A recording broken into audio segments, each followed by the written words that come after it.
DYPNF 2022년 3분기 누적 실적을 스루프트 회계로 분석을 해서 소개를 하도록 하겠습니다.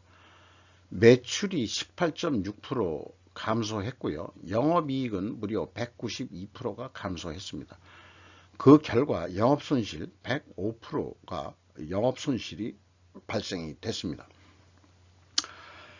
소개 내용이 좋았다고 생각하시면 구독, 좋아요 부탁드리고 1.5 배속을 보시기 바랍니다.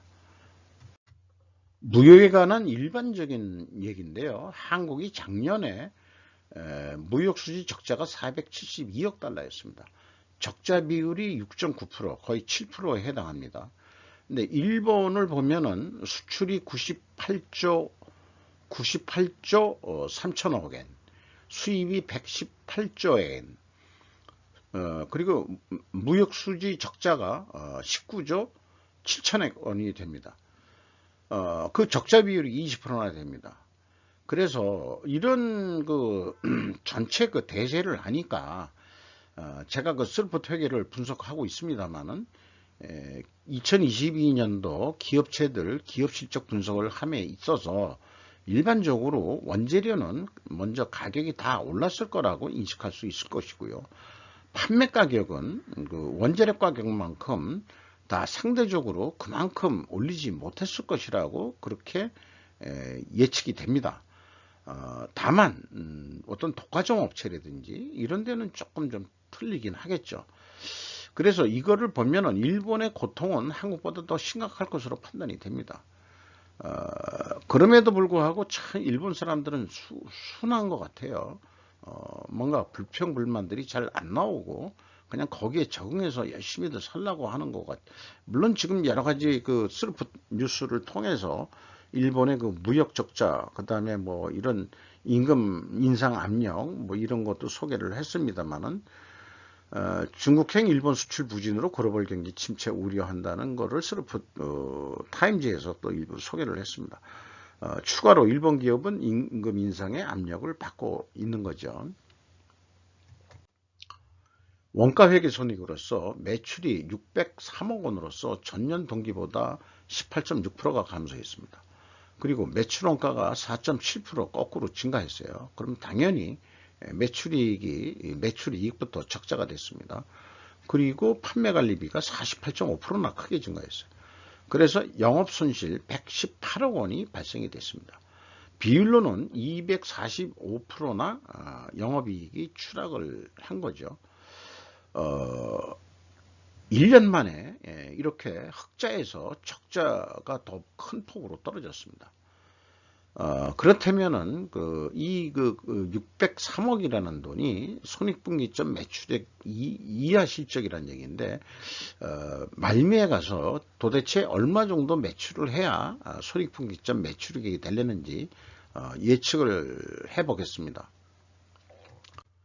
스루프트 손익 입장에서 스루프트 손익 분석 결과는 매출에 비례하는 매출 재료비는 1.3%뿐이 감소를 하지 않았습니다. 매출액은 18.6%가 감소했는데, 그러면 상대적으로 원재료 가격이 크게 상승했다. 이렇게 이제 쉽게 추론이 되는 거죠. 그리고 이제 스루프트 환산 재고가 요거는 이제 그 이 기업이 수주 산업이기 때문에 말하자면은 그 미청구 공사라는 건데, 요게 이제 37% 정도 감소를 했습니다. 미청공사가 감소하면 매출이 그만큼 증가해야 되는데, 증가했음에도 불구하고 전체 매출액은 또 준 거죠. 스루프율이 10.8%나 크게 떨어졌습니다. 마진율이 10%나 내려갔다는 얘기죠. 그리고 운영비용은 33.6%가 증가를 했습니다. 이런 상황이다 보니까 뭐 생산성 말할 수 없이 떨어졌고, 영업 손실 105억 원이 돼서 전년 동기보다 192%가 추락을 했습니다. 그럼에도 불구하고 원가 회계 영업 손실보다는 13억 원이 적게 영업 손실이 난 것입니다. 이것은 그나마 미청구공사가 감소했기 때문입니다. 요거는 그냥 참고적으로 한번 좀 읽어보시면 도움이 되실 것 같아요. 일반적으로 내부 제약이 있다기보다는 우리나라가 공장은 좀 널널하게 지금으로 수요가 문제지 공급은 항상 할 여력이 있다. 그럼에도 불구하고 납기를 왜 못 맞추느냐 하는 문제는 결국 생산관리 등등에 좀 문제가 있다. 이렇게 볼 수 있는 거겠죠. 재고자산 내역을 보면은 재고는 그 원재료밖에 없습니다. 이게 이제 5억 4,800만 원 증가했는데 미청구 공사라는 게 그 스루프트에게는 이거가 제공품으로 보는 거죠. 제공품으로 보는 거예요. 미청구 공사를 32억 원이 감소를 했습니다. 이것 때문에 그 원가회계 영업손실보다는 적게 손실이 난 겁니다. 그리고 그 수주산업이니까 수주액이 중요한데 회사가 제시한 거가 뭐 포함한 거는 진행 기준이 있고 인도 기준이 있고 단품이 있는 거로 이렇게 구체적으로 좀 뽑았습니다만은 어쨌든 그 기납품액이 624억이고 수주잔고가 한 3,080억 원 정도 된다. 그러면은 3분기까지 아까 매출액이 그 603억 원이었거든요. 그 갭이 21억 원 정도 차이가 나는데 이 차이는 뭔지 잘 모르겠습니다만은 중요한 거는 기간 개념으로 해서 기초잔액 얼마였는데 수주계약이 3분기까지 얼마 됐고 완공 매출이 얼마 됐다. 이 완공 매출이 손익계산서에 매출액하고 꼭 일치를 했으면 좋겠어요. 차이가 있다 그러면 뭔 차이 때문에 차이가 있다라고 얘기를 해도 주든지 이래야 이제 회계 투명성이 이제 얘기가 되는 거 아니겠느냐. 그래서 뭐 그 매출이 뭐 600억 분이 안 생겼는데 수주잔고가 3천억 있다 그러면은 뭐 1년치 이상 그 납품할 게 있다 이런 얘기가 되겠네요. 이걸 빨리빨리 납품을 해가지고 그 프로젝트라고 부르면은 건당이 빨리 끝나가지고 그 이 매출을 좀 일으켜서 돈을 벌어야 될 텐데 말이죠. 매입액을 보면은 394억 원을 매입액이 있는데 이것을 그 자료를 가져온 이유는 재고 자산도 위에 있는 재고 흐름과 같은 방법으로 기초 재고가 얼마 있었는데 있고 출고, 폐기, 타개정 매출, 출고계 여기 그 출고가 매출원가에 그 반영되는 출고 금액이어야 될 것입니다. 나머지는 이제 여기 폐기까지도 아니 폐기는 매출원가에 안 들어가야죠. 그렇게 되고 그 타개정 대처도 있을 수 있고요. 뭐 이래서 기말재고를 좀 맞춰줘야 되는데 이게 전체 그 뭐 재고 모양이에요. 근데 입고 금액이 그 매입액이 394억 원이면은 요 입고 안에 요게 이제 같이 이런 게 이제 맞춰져야 된다. 그걸 하기 위해서. 그래서 이제 이 회사가 컨베어 시스템을 하는 회사로 되어 있는데, 중분류 정도 성격으로 해도 기계류가 들어가고, 제관류, 파이프겠죠. 이런 거 들어가. 배관류, 배관류가 있고, 제관? 배관? 제관 뭐 어떤 관자가 들어가니까 다 그 어떤 파이프류 같은 거 같아. 그 다음에 이 전기 개장류, 전기 뭐 이런 거 컨베어 움직이고 뭐 하니까 컨트롤 박스 뭐 이런 것들이 또 있어야 될 거고요. 자재류라고 있고 설치공사. 요건 DY 자기네들이 하는 거고 이게 외주 관리하는 것까지 이제 여기에 넣는 것 같습니다. 이 사람들이. 여기 그 재고자산에 그런 건 안 들어가야 되겠죠. 그 외주비는. 밸브류가 있고 뭐 기타 뭐 이런 식으로 있네요. 성일밸브라는 데가 있는 모양이에요. 비용의 성격적 분류를 보면은 재고자산의 변동 범위는 원재료이기 때문에 이제 해당은 안 된다고 보고요. 원재료 사용액만 들어갔습니다. 6.1% 감소했고요. 그 다음에 운영비용은 33.6%가 증가했습니다.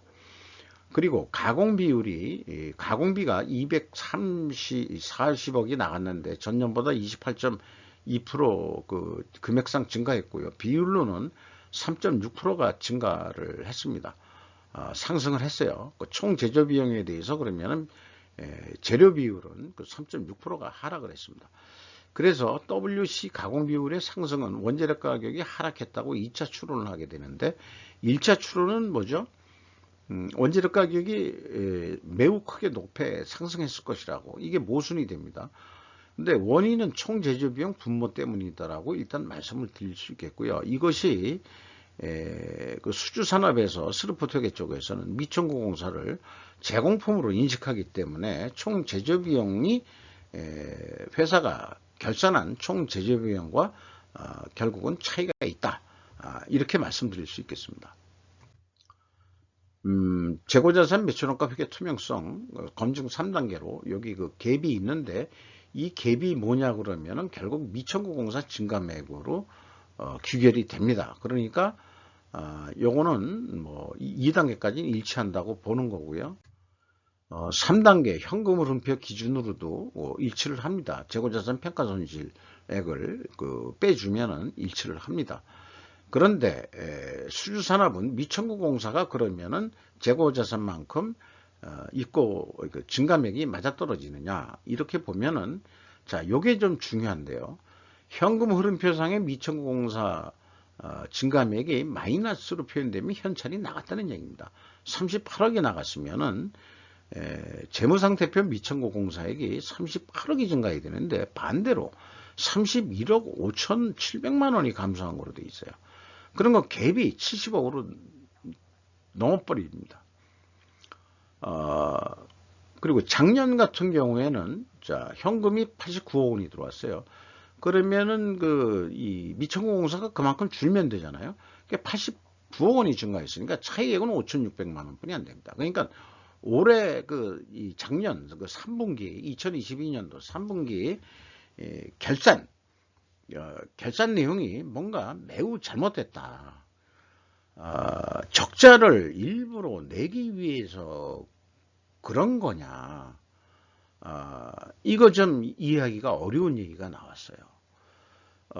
과연 어느 게 맞는 건지 모르지만 현금 흐름표라는 것은 일단은 맞는다고 보는 거 아니에요.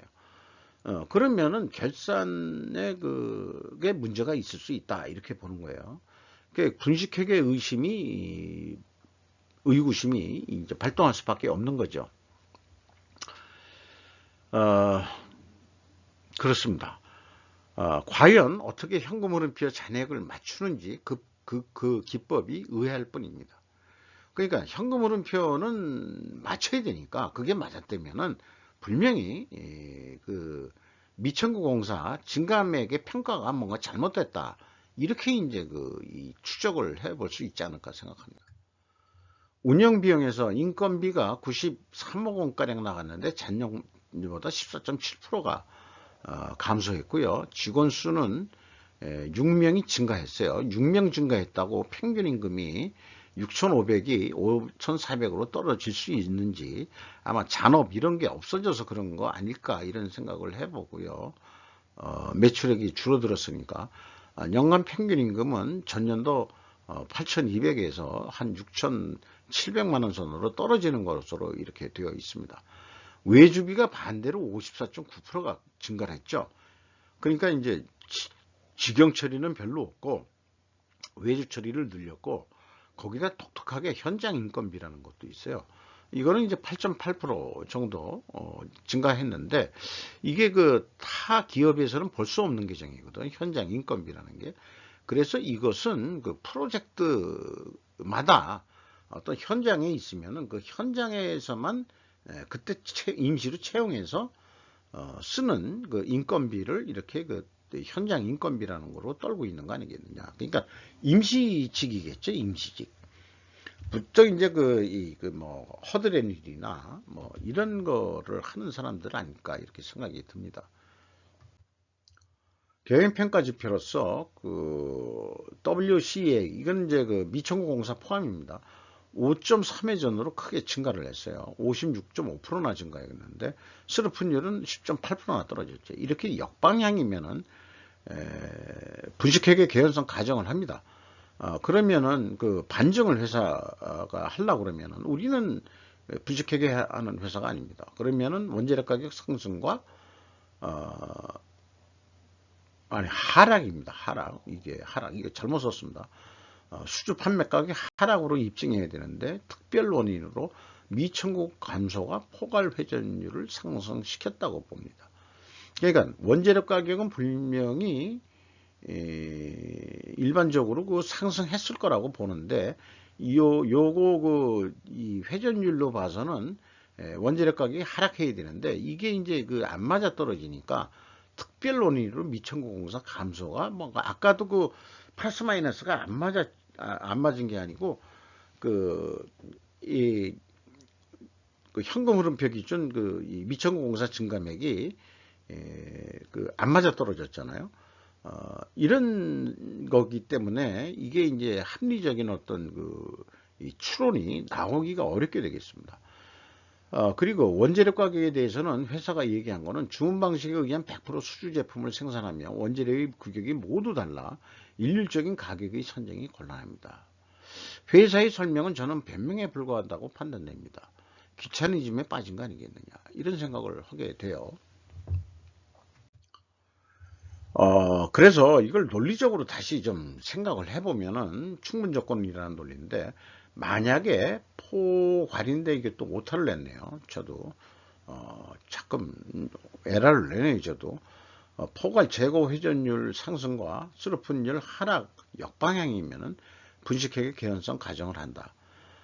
이것을 반증하기 위해서는 원재료 가격 하락과 그 다음에 수주 판매 가격, 아까 여기는 하락이라고 제가 제대로 썼네요. 수주 판매 가격 상대적 하락이어야 된다.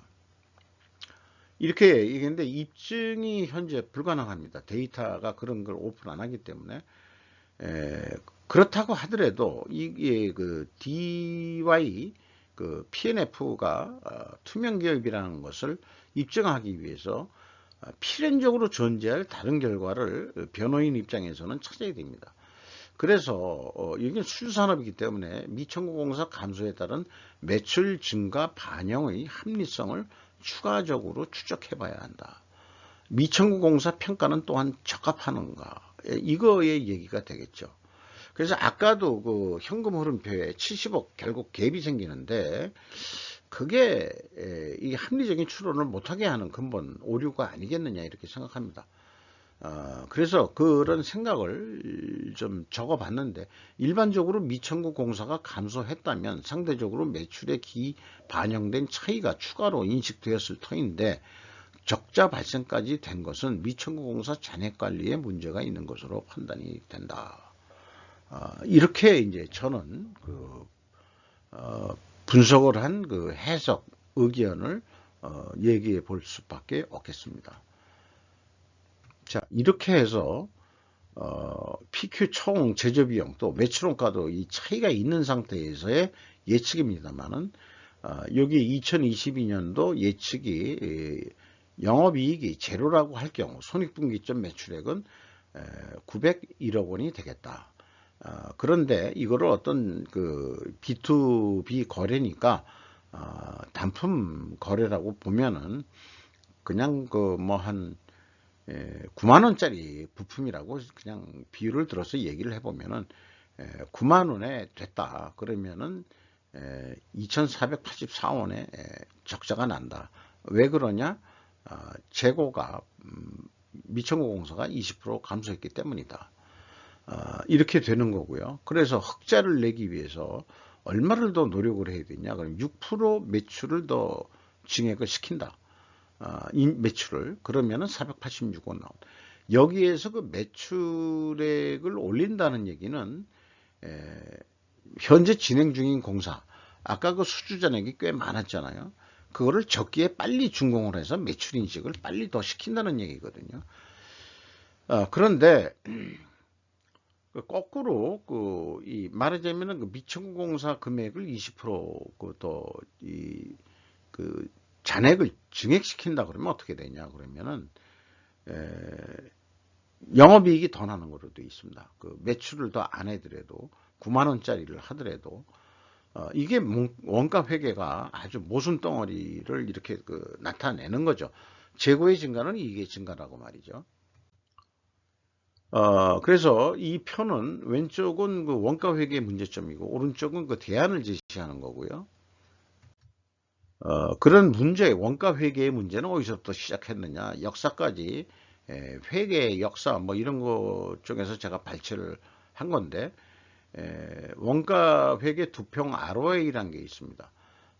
이것은 그 사업부 문제를 그 개발한 두평이 그 자기네들이 직접 경영에 참여 안 하더라도 요런 그 ROI 그 회전율 하나로 그걸 또 이렇게 그 말하자면은 검증하는 시까지 만들어 가지고 그,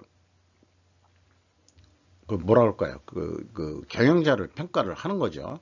근데 그 원가 회계를 기반으로 하고 있습니다. 영업이익까지만 평가를 하고 나머지 이 재무 쪽이나 이 파이낸스 쪽은 돈만 주고 있는 거거든요. 그런 건 자기네들이 두폰가가 직접을 한다. 이렇게 되는 거죠. 제가 그래서 이런 말을 써봤습니다. 우리 원가 회계 문제에 대해서 우리는 우리의 정신 멘탈을 혼미하게 하는 원가 회계의 중독에서 마약 중독 같은 거라고 비유를 한다 그러면 멘탈 헬스 케어를 찾아야만 한다. 그게 뭐냐? 지속적으로 얘기하는 수르부터계다. 그런데 그 두퐁이 그 귀족 가문인데 프랑스에서 이게 그 미국의 남쪽인 루지애나 그 프랑스 령으로 했던데 가가지고 화학 공장을 세운 모양이에요. 그때 이제 그 먼저 그 이 원가 회계를 그 현대식 원가 회계 제조 원가를 두폰가가 만들어냈는데 사실상 북북 쪽에서 그 두폰가가 했던 거를 GM이나 포드가 그걸 받아들이면서 또 테일러라고 유명한 사람이 나오죠. 이 가공비를 배부하고 뭐 이러는 거 이게 다 두평한테 배워가지고 그렇게 그 북부가 공업지대로 그 나중에 남부를 그 제압을 합니다만은 결국은 그래도 원가 회계는 남부 쪽에서 시작을 했다. 두폰가가. 근데 이제 그게 이제 화학 케미칼을 하다 보니까 이 다크 워터스라는 건 영화 제목인데 그 수질 오염을 시켜가지고 암이 발생이 돼가지고 그 물건이 그 이제 C8이라고 부르는 모양입니다. 그 이제 브랜드명으로. 이거 우리말로 하면 C8이에요. 그러니까 그 발음이 참 그러네요. C8. 이게 근데 그 무명의 변호사가 그 소송을 걸어가지고 이깁니다. 이겨가지고 3천 몇백 가구한테 보상을 받게 해줘요. 그래서 그 미국 내에서도 무명이었던 유대인 김씨, 골드렛이 원가 회계를 비판했으나 현재까지도 원가 세력의 힘에는 당하지 못하고 두평 세력에게 당하지 못하고 이렇게 이제 또 동화식으로 비유해서 얘기하면은 못하고 있는 것이 현재 스루풋 회계이다. 그저 그 두폰가에서는 그 스루풋 회계를 변동원가의 아류로 치부할 뿐이다라고 일단은 현실을 좀 말씀을 드리겠습니다.